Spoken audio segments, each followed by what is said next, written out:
The Times printed a really interesting article on Monday, the 19th of February, if you'd like to have a read, stating that 1 million people are walking around with undiagnosed type 2 diabetes.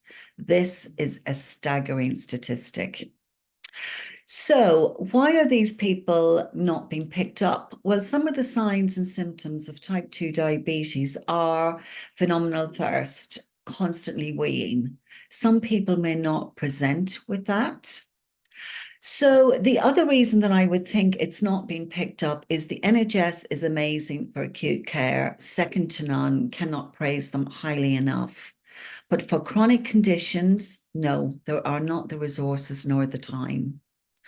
Currently, the NHS level for HbA1c, which is your blood glucose over 3 months, the range is from 20 to 41.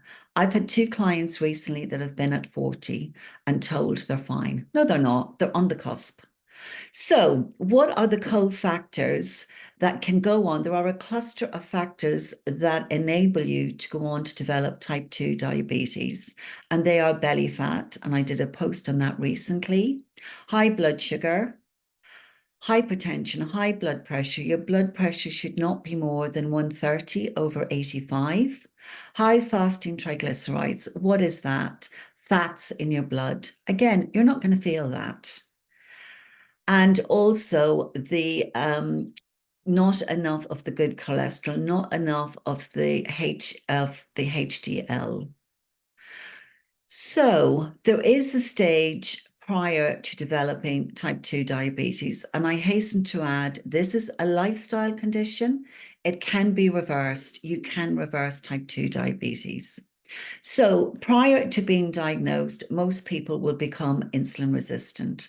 And what do I mean by that? To put it in layman's terms, your pancreas produces insulin, which is a hormone, to support your cells uptaking the blood glucose to use it as energy later on. So with insulin resistance, it's normally due to a high carb diet. So your body is flooded with glucose, and then the pancreas thinks, oh, they're not uptaking the glucose. I need to produce more insulin.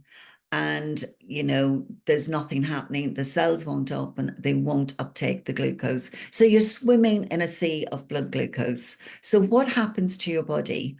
Well, it will either be dumped in your liver, and a lot of people and children are now presenting with non-alcoholic fatty liver disease, nothing to do with alcohol, to do with a high carb diet.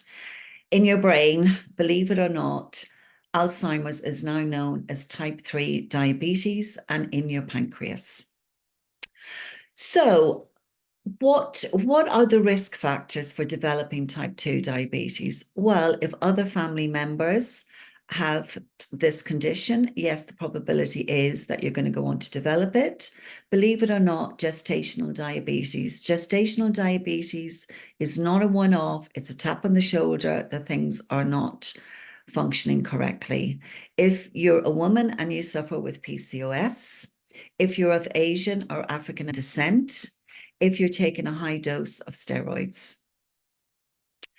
The issue with undiagnosed type 2 diabetes is it increases your risk of having a heart attack, of a stroke, and going on to develop Alzheimer's. Alzheimer's is not a condition that you develop overnight. Type 2 diabetes is not a condition overnight. As I've said before, sitting is the new smoking. Type 2 diabetes is due to inactivity and a high carb diet. We're now at that stage in the world that we live in that before you know it, we're going to have AI robots in our home, making breakfast, walking the kids to school, walking the dog, cooking all our meals, doing all the shopping. You're not going to have to move your butt from the minute you get up in the morning till you go to bed at night. So this type of lifestyle is not sustainable. I work as a functional medicine practitioner. I work in preventative measures, preventing you from going on to develop type 2 diabetes, nipping the pre-diabetic state in its before it goes any further. How do I do that? I do it with a good set of bloods. So if you're worried, if you think that you may be pre-diabetic or worry that you are type 2, click on the link below. I would love to get to the heart of your health issues. I know it's a bit cheesy, but couldn't resist. So please click on the link below, and more than happy to have a chat.